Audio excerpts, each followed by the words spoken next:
深秋的中国北方，已经显出几分萧瑟。发黄的草场，边地，慵懒的牛羊。天高云淡，节奏舒缓，人们在为即将到来的冬天做准备。这里是以游牧为主的女真人统治下的五国城。10多年前，女真人建立了一个王朝，并借用此地一条河流的名字，将王朝命名为金。这个从人群深处走来的男人，已经在五国城生活了4年。单从服饰装扮上来看，他跟周围的人没有什么不同，但他的神情举止，分明又透露出游离于此处的气息。北境之地生活寒苦，所有人都忙于生存，没有人介意他是谁，他在想什么，他从哪里来，要往哪里去。他叫赵吉，来自千里之外的中原城市开封，那里是一座繁华的都市，他在那里生活了45年。但是他可能再也回不去了。他的人生经历了很多，但此刻，过去岁月里的荣耀、屈辱，似乎都已被深深埋在了心底。他竭力想忘记过去，但每每不经意间的回首，就会让他失神。那些来自他家乡的美丽服饰，那些自信而骄傲的神采，都会刺痛他的内心。年少时，他很喜欢南唐后主李煜。春花秋月何时了？往事知多少？小楼昨夜又东风。故国不堪回首月明中。100多年前，李煜为自己写下的这首词，仿佛也是为身处五国城的赵吉而写的。他想念他的故乡，想念那些如梦幻一般美好，但再也无法重来的昨天。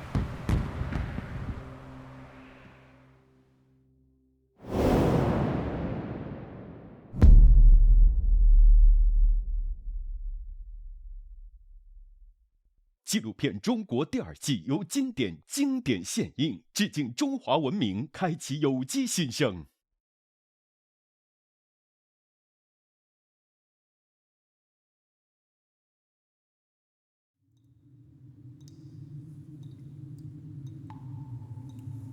赵吉曾经是北宋的皇帝，后世更熟悉他的庙号宋徽宗。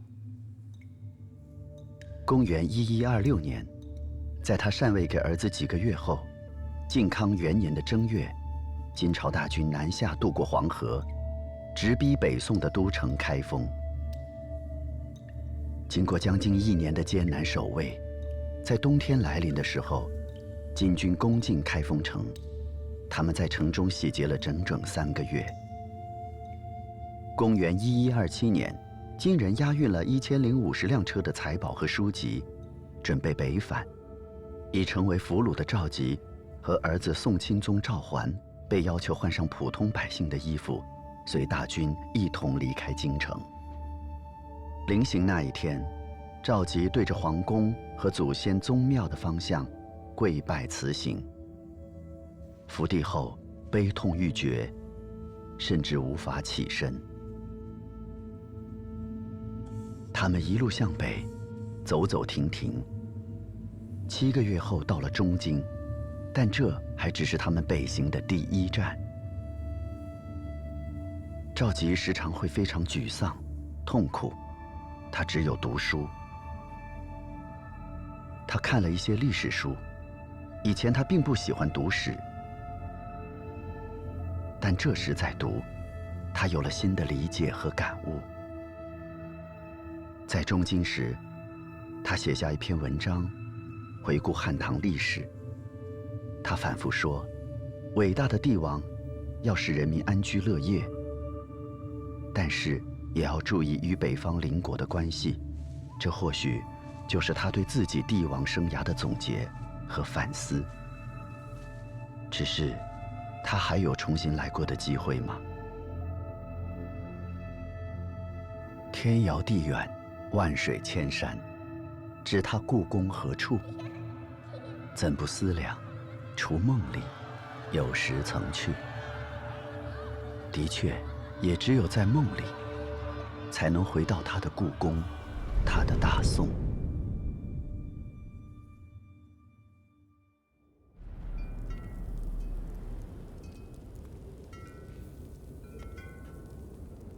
30多年前，赵佶还不是皇帝，他的封号是端王，当朝皇帝是他的哥哥。在唐帝国崩溃后，中国大地上出现了后世称之为5代十国的混乱局面。几十年时间，分裂与战乱不断。赵佶的先祖赵匡胤，则在这场乱局中崛起，建立了宋朝。经历了130多年，6位皇帝的经营之后，端王赵佶生活的宋朝，正处在一片欣欣向荣之中。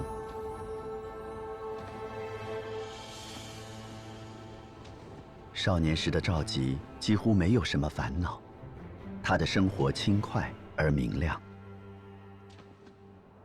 在宋朝，皇子们没有实质性的政治权利和军事职务。他们被赐予充足的俸禄与所有象征性的特权，只管纵情享受生活就好。前提是，他们没有想当皇帝的野心。赵佶有2位德高望重的老师负责教学，并有4位宦官负责管理。教材中有孔子、孟子的儒家经典，也有法家著作。他的老师也会给他讲授历史，比如秦始皇、隋炀帝的故事，并告诫他，挥霍无度导致亡国。当然，在端王赵佶看来，这些帝王之事与自己毫无关系。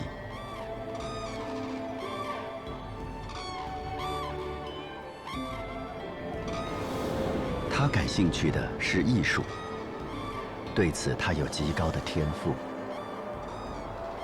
他的2位叔叔正是这方面的专家，他们在书法与绘画方面都有很大的成就，这是赵佶的榜样。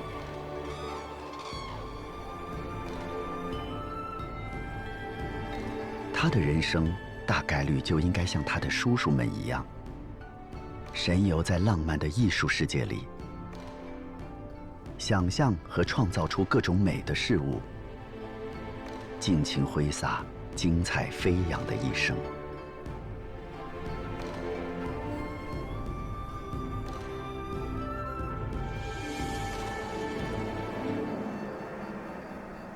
人生永远充满意外。公元1100年，皇帝突然病故，没有子嗣，继承人只能在5位弟弟中产生。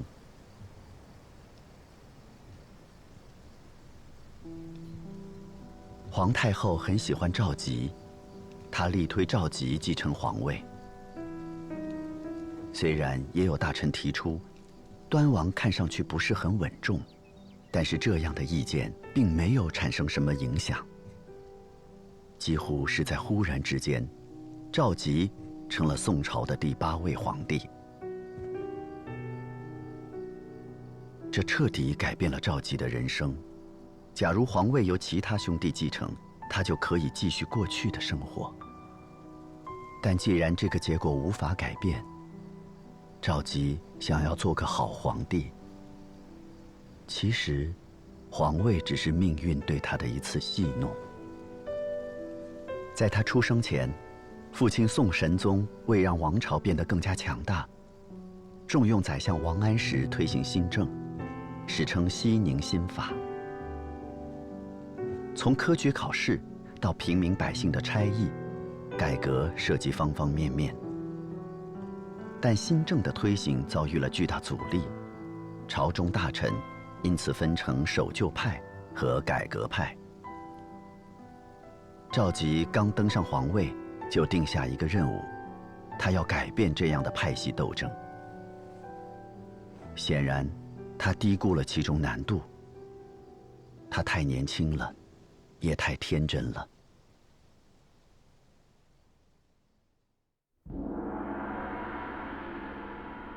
在宋朝，君臣共治国家，不仅是一种政治理想，也形成了一种治理结构。皇帝赵佶看似拥有所有的权利，但他必须先做通大臣的工作，因为这个庞大的文官集团总是有各种方法抵制他。而且，赵佶还不得不面对两派政见不同的大臣，筛选、评估他们相互矛盾的建议。为此，他打算兼用新旧两派的官员。但是双方积怨太深，难以缓和。赵佶很快就感到了厌烦，他决定彻底倒向一边，追随父兄，推行新政。他为自己取了一个新年号“崇宁”，意思就是崇尚王安石的西宁新法。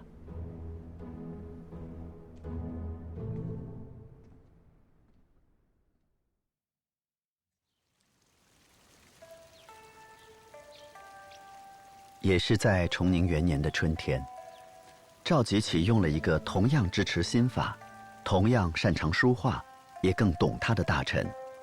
这个人叫蔡京。赵佶很喜欢蔡京，甚至把他们一起在松下抚琴和听琴的场景画了下来。看起来，他们并不像共商国事的君臣，更像是一起吟风弄月的玩伴。赵佶轻抹慢挑，沉静安宁；蔡京谦卑恭谨，侧耳倾听。在画作上，蔡京题了一首诗：“银指调商，灶下同；松间已有，入松风。仰窥低审，含情客。四听无弦，一弄钟。”而赵佶则用他独创的瘦金体为这幅画题名《听琴图》，并盖下了天下伊人的闲章。天下伊人是赵佶的内心向往，而蔡京很懂得如何让皇帝拥有天下第一人的感受。在这一点上，他堪称皇帝的知音。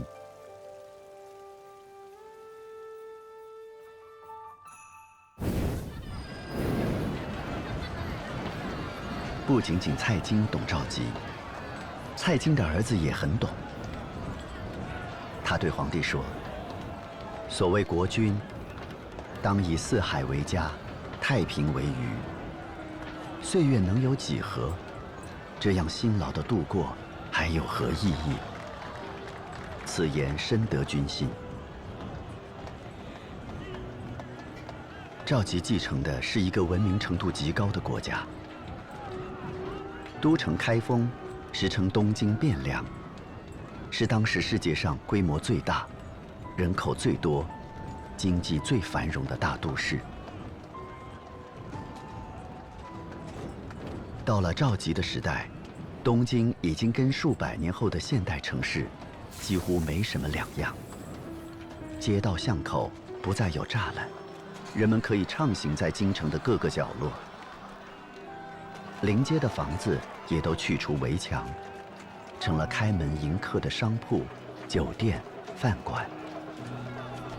商家挂出的广告牌琳琅满目，街边还有做各种生意的小摊贩。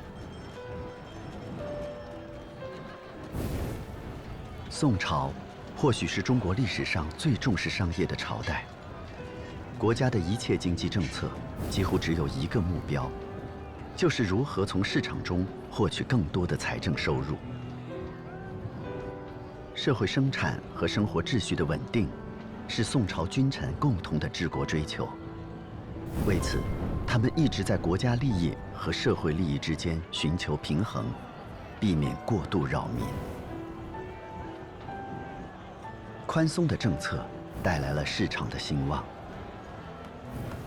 东京是宋朝最发达的一个商业中心，城内的大酒楼不胜枚举，据记载有正店72户，此外不能遍数。这些酒楼的消费水平也很高，2人喝酒花费需要数百铜钱，1人独饮也必须用银制碗碟，可见市民生活的富庶甚至奢靡。当然，这里也有一些更亲民的饭店酒楼，菜蔬也很精细，当街水饭、熬肉、干腐，每个不过15文。每到夜晚，街道上灯火通明，人声鼎沸，瓦肆勾栏，酒楼茶坊，笙歌不停，沿街都是叫卖声，四处都有人在表演各种奇特的技艺。唐帝国时期的9小时宵禁政策，此时也松弛下来，甚至名存实亡。夜市直至3更尽，才5更又复开张，耍闹去处通宵不绝。据说夜市的喧闹和乐声能传到10余里外。这样自由与斑斓的场景，身为端王时的赵佶是极其熟悉的。他曾不止一次地流连忘返，沉醉其中。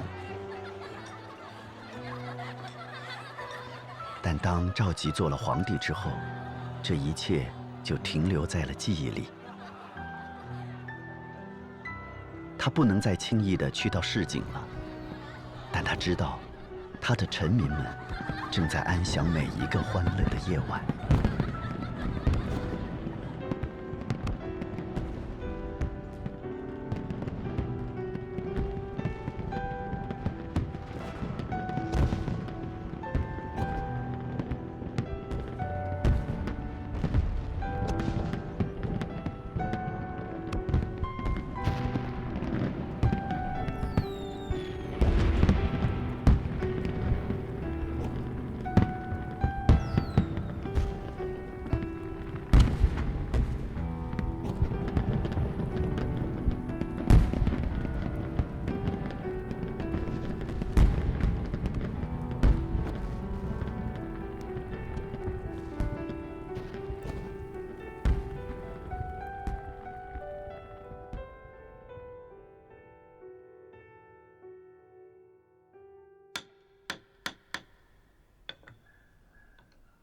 开封城的盎然生机，被一位叫孟元老的人记录下来。就在崇宁2年，孟元老跟随做官的父亲来到都城，在这里生活了20多年。他记下了皇城里的金银彩帛交易，屋宇雄壮，门面广阔，望之森然，每一交易动几千万。他记下了清明时节的出游，四野如是，往往就方树之下，或园柚之间，罗列杯盘，相互劝酬。他还记下了元宵节金光灿烂的登山，临水殿里龙船夺标的比赛，宝经楼上男女艺人的杂技表演，还有天宁节女子舞队骑马归来时的盛况。很多年后，已身在南宋临安的孟元老回想起这一切，感叹不已。他将自己的10卷书取名为《东京梦华录》。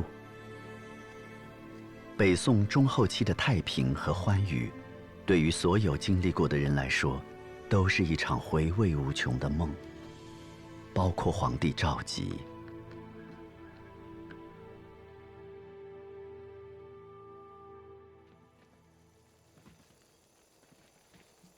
宋代的饮食已经发展到了和今天相当接近的程度，煎、炒、烹、炸、煮、制、烤、蒸，无一不有。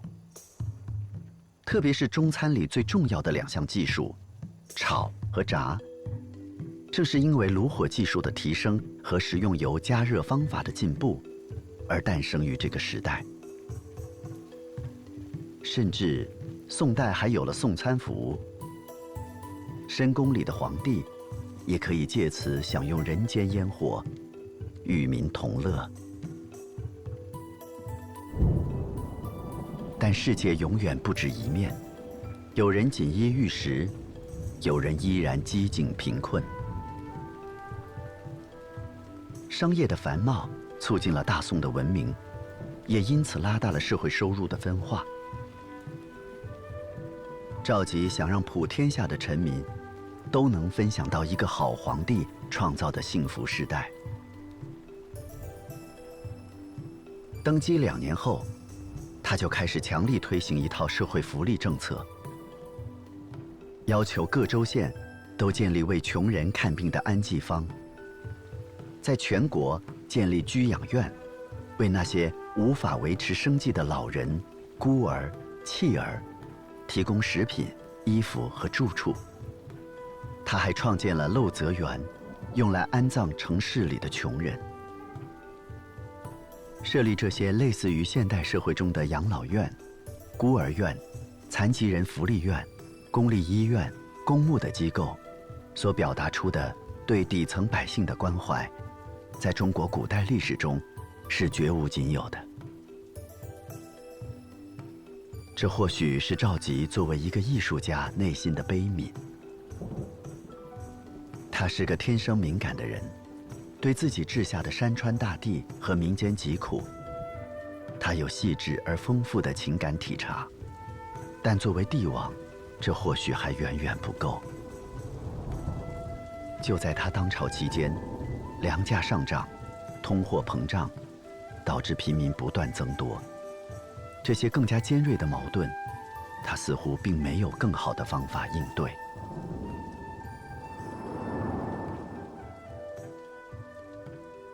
尽管如此，年轻的赵佶一直很勤勉。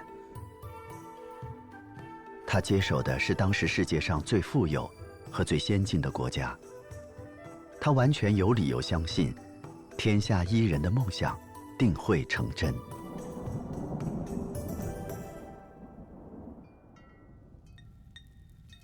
虽然打下江山的宋太祖赵匡胤是武将出身，但五代十国之乱让他对武人当政极为警惕。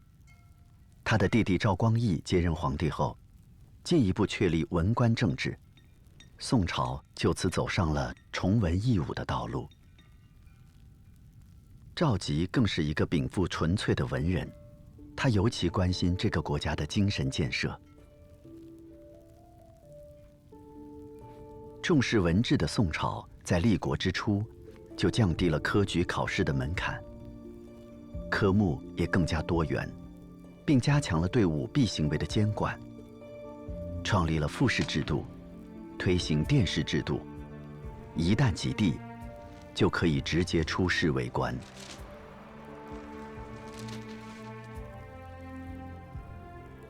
王安石新法中的一个重要部分就是教育。他建议医学、算学等技术课程要在国子监的管理下进行，目的是提高专业化教育的标准，吸引更优秀的人才。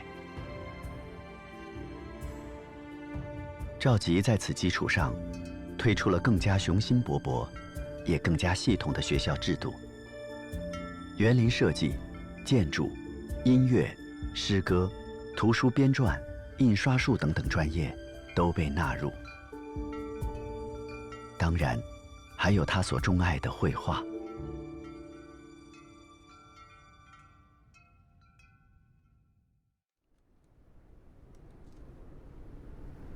赵佶想要把所见所想的一切美好，都绘成图画，传于后世。他设立并亲自掌管翰林图画院，招收了一批隐藏于民间的英才。其中有一个10多岁的青年学生，名叫王希孟。进入翰林画院后，王希孟仿佛进入了一个梦幻般的世界。宫廷里有数不清的历代画作珍品，他第一次有机会如此近距离地观看，并细细品味和临摹，那是皇帝赵佶的收藏。他也可以反复练习绘画技巧，画院会为他不限量地提供昂贵的颜料以及丝帛、屏风和装裱材料。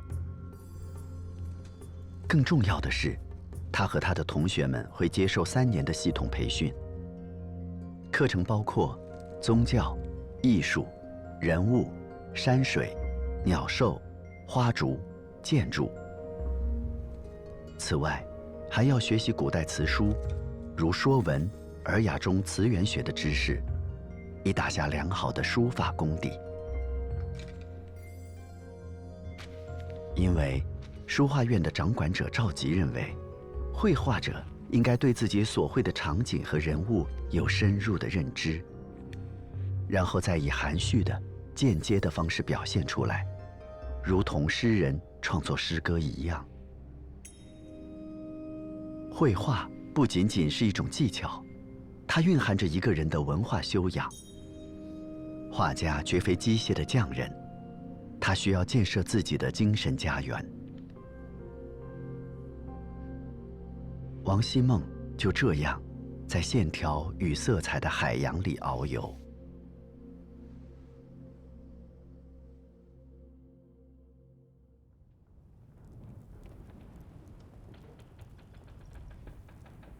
后世对这位画家几乎一无所知。关于王希孟的唯一信息，源自蔡京在他画作上的几句题跋，大意是：王希孟，18岁，曾经是画院的学生，毕业后被分配到文书库工作。在此期间，多次向皇帝献画。虽然赵佶对他的绘画水平并不太满意，但念其勤奋刻苦，坚持不懈，认为其性可教，尚有慧根，决定亲自加以指点。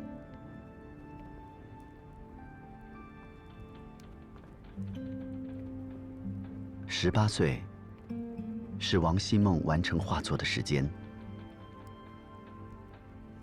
见到赵佶的时候，他应该还要更年轻一些。一跃成为真正意义上的天子门生，自然是极大的殊荣。但对于一个艺术家来说，能有机缘投身一次全情的创作，更是命运莫大的眷顾。赵佶发现了王希孟的天赋，王希孟听懂了赵佶的梦想。历史给了这对君臣，或者说师徒，一个相互成就的机会。赵佶希望王希孟绘制出一幅前所未有的画作。在这幅画中，既要有北方山水的雄奇巍峨、浩荡无边，也要有江南仙境般的云雾明蒙、小桥流水，更要有人在画中游。这幅画还应该有音乐一般的动人旋律，以及世人不曾领略过的色彩。它是赵佶想象中的大宋气象，它将是壮丽的，也是细致的，是写意的，也是写实的，是绚烂的，也是古朴的。这样的画存在吗？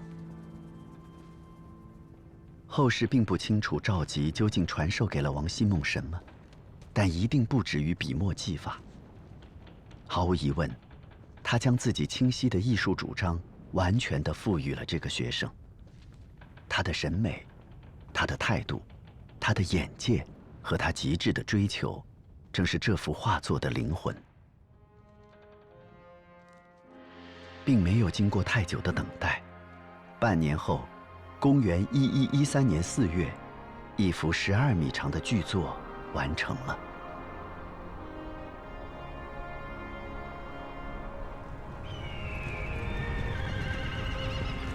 赵佶把心中所愿交付给了一个18岁的青年，而王希孟则用天才般的领悟力、充沛的雄心和笔力，加倍回报了给予自己信任的帝王。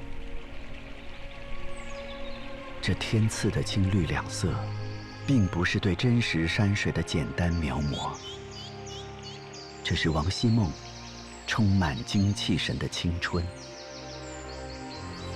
更是赵佶心中的无限江山，跨越千年，依然美得光芒万丈。它是献给一个时代的，又是万古长存的。这幅画被后人命名为《千里江山图》。只是，画中有江山，江山真如画吗？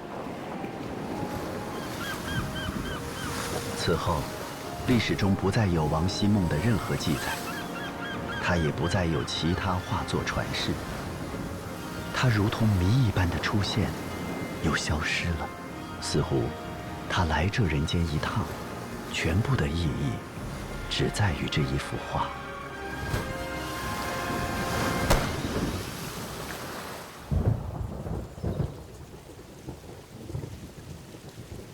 赵佶曾说：“朕万机于暇，别无他好，唯好画耳。”宋朝时，因为禅宗的不断发展，佛教与士大夫的日常生活相结合，逐渐走向世俗化。而赵佶本人则对道教更为推崇。无论佛教禅宗还是道教，都侧重于心性修养的内省。宋的美学风格即源此而来。一定程度上，宋代继承了魏晋风骨，更多寄情于山高水长、云淡风轻。题材也从唐代的偏重人物，转换为更重山水花鸟。中国美术最具代表性的山水画自此开始形成特色，并逐步走向全盛。在画院里，赵佶经常给学生们开题考试。有一次，他要求用“竹索桥边卖酒家”一句来作画。最让他满意的答卷是：画中没有酒馆，只有一根挑起酒帘的竹梢，在竹林掩映下若隐若现。还有一次，题目是“踏花归去马蹄香”。用视觉表现香气是个难题，但有一位学生画了几只蝴蝶，飞舞着追逐马蹄。赵佶喜欢这种高级的趣味，能以诗入画，把思想转融为画的意境。同时，他也喜欢高度写实的作品，能准确捕捉实物的特征，惟妙惟肖。赵佶的这些美学观，包括他所喜爱的用冷色调呈现出的淡雅和拙朴，直接而深远地影响了后世中国人的审美情趣。赵佶可能不会想到，这些将会是他世世代代不被遗忘的贡献。到翰林画院学习的人有6个专业方向可以选：传统界画一门，专门描绘建筑和市景，通常采用借笔直尺画线的方法，要求有规范严谨的造型，所以选学的人并不多。其中有一个学生，名叫张择端。张择端创作的传奇画卷，名为《清明上河图》。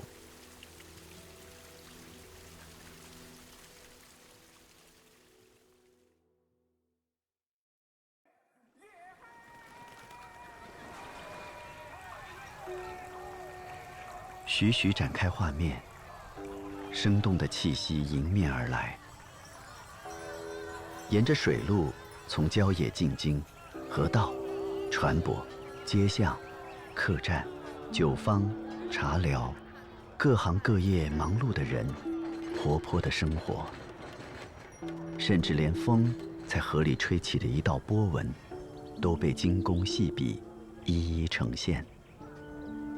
这幅长528厘米、宽24.5厘米的绢本长卷，用墨线勾描，精准绘制了清明时节开封汴河两岸的热闹景象。后世将其奉为神作，认为它高简苍劲，超妙入神。但是在当时，赵佶并不以为然。或许是因为画中场景于他而言只是寻常，并不新鲜；或许是画中少了他所钟爱的高远意境，也或许是单调的墨色不如青绿色那么漂亮。总之，这幅画没有被赵佶收录进他亲自主持编撰的《宣和画谱》之中，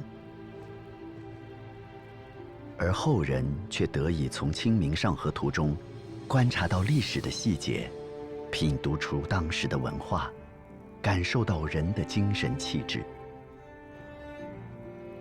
绘画不仅仅是一门艺术，更是一个时代留给后世最直接的印记。据说不久之后，张择端就病逝了。跟王希孟相似，张择端的身世也扑朔迷离。生卒年代不详，平生际遇不详，关于他的历史记载，只有寥寥几十字的孤证。但他把宋代的样貌永远地留了下来。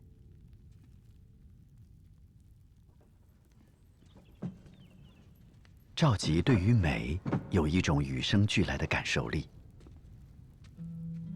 据说他曾经做过一个梦，梦中大雨刚毕，天际出现一抹从未见过的色彩，美得动人心魄。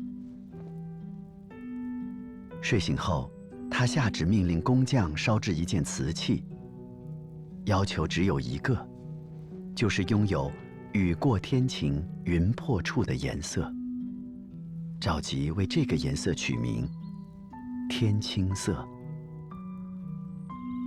这个不可能完成的任务被交付给了河南汝州的匠人。瓷器是中国人的发明。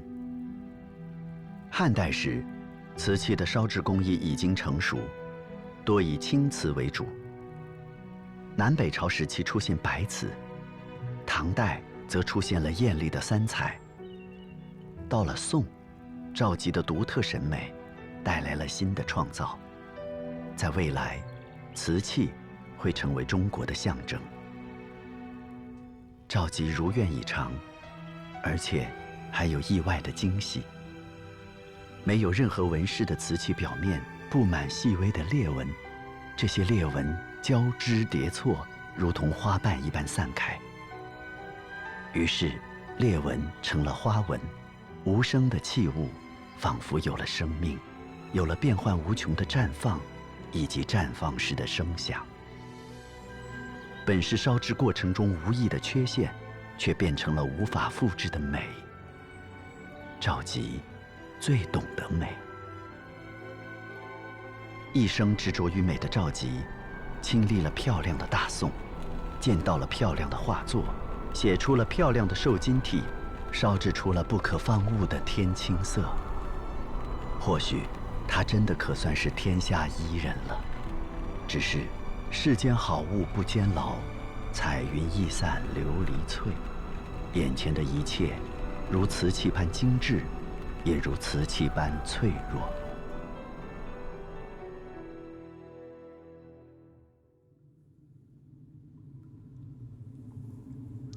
在美梦中惊醒，是极痛苦的。身处五国城的赵佶很少埋怨，对于他和他的同行者，此刻的一切都是悲剧，是耻辱。一旦把痛苦说出来，似乎就是在推卸责任，指责旁人。赵佶不想这样，这个结果只能由他自己来承担。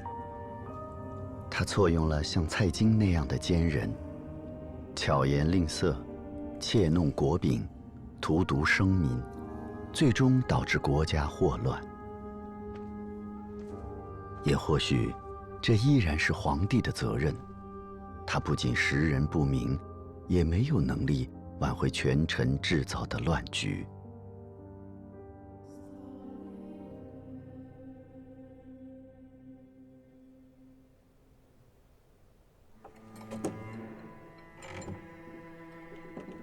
皇帝难做，不仅仅赵佶是这样。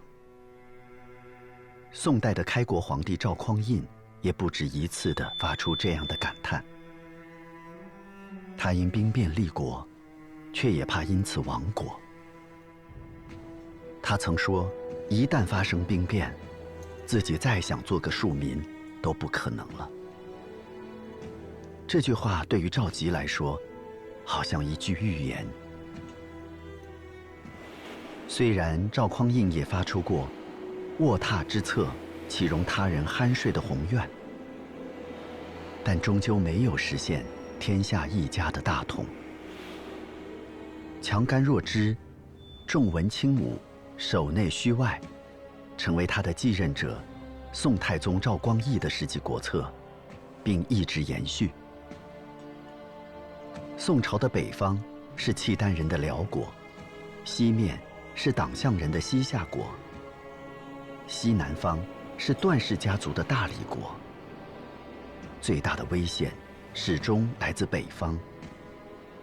宋辽之间打了25年仗后，坐下来和谈，约为兄弟之国。这个被称为澶渊之盟的约定，带来了100年的和平。但这100年，也让双方的战斗力都大为削弱。所以，当女真人崛起后，一切都不一样了。他们先灭辽，成立金国，稍作休整后，公元1126年，女真人打到了开封。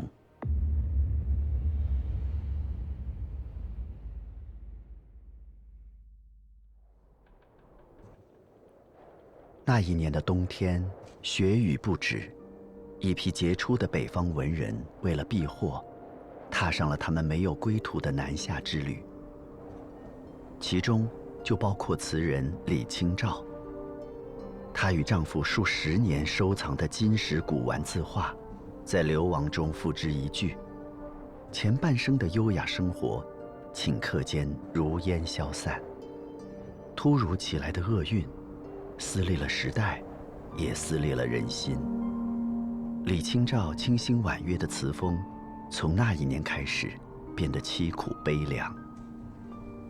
寻寻觅觅，冷冷清清，凄凄惨惨，戚戚。乍暖还寒时候，最难将息。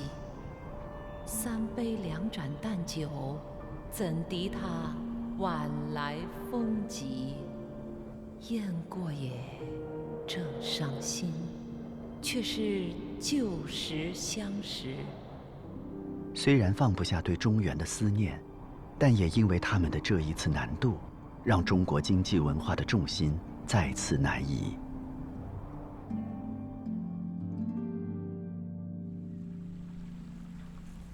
北行途中，赵佶依然尽力保持着尊严。虽然这样的困苦是他从未经历过的，但他也在尽力承受。有时候他会觉得一切恍然如梦。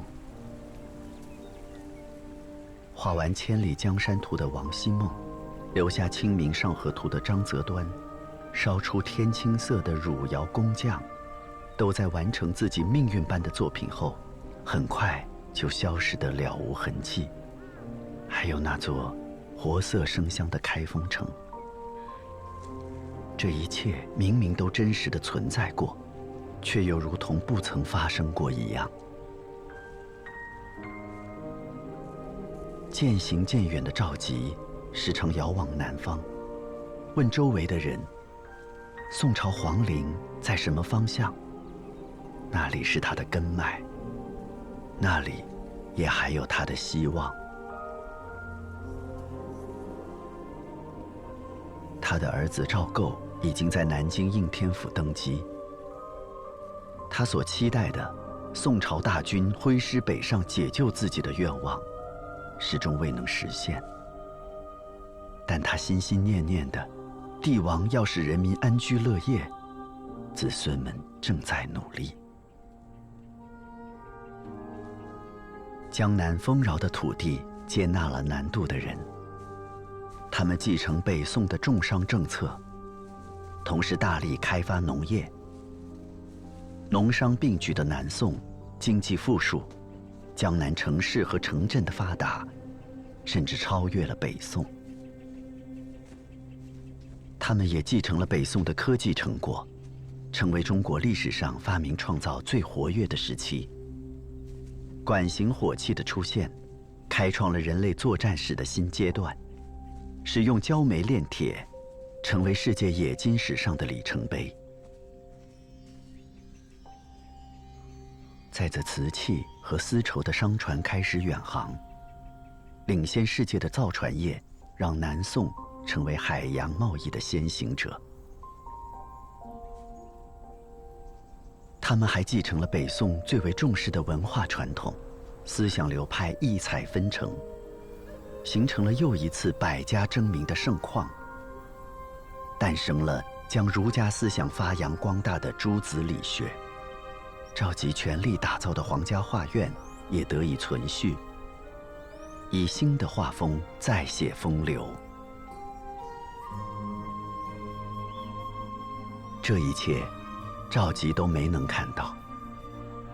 后世有人用弱宋来形容那个王朝，但也有学者评价道：华夏民族之文化，礼数千载之演进，造极于赵宋之世。赵佶的千里江山只剩了半壁，却依然如梦如画，绚烂无比。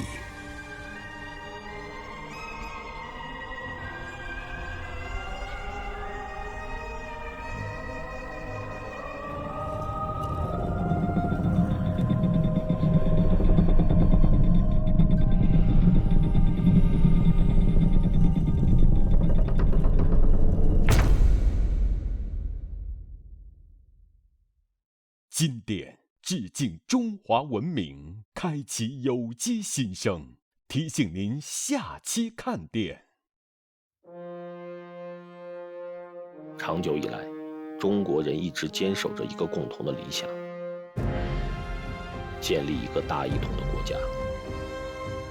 即使在漫长的分裂时期，中国的观念依然经久不衰。立国号为大元的忽必烈，让大一统的多民族国家这一历史传统再次得以延续。